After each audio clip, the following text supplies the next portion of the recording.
మీరు ఇంట్లో భోజనం చేసేటప్పుడు ఏ దిక్కున కూర్చుంటున్నారు?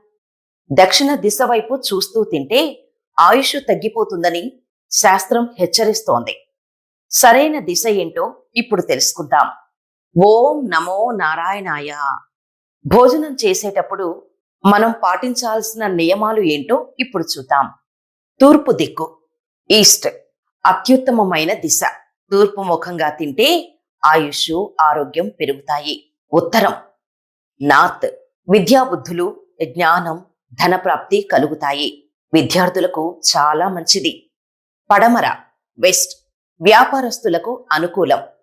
దక్షిణం, సౌత్, దక్షిణ ముఖంగా కూర్చొని తింటే పితృదేవతల దిక్కు కాబట్టి రోగాలు, ఆయుష్ క్షీణించటం జరుగుతుంది. మరి ఈ రోజు నుండే సరైన దిశలో కూర్చొని భోజనం చేయండి. మీకు తెలిసిన జ్ఞానాన్ని, మీరు తెలుసుకున్న మంచిని పంచండి. ధన్యవాదాలు.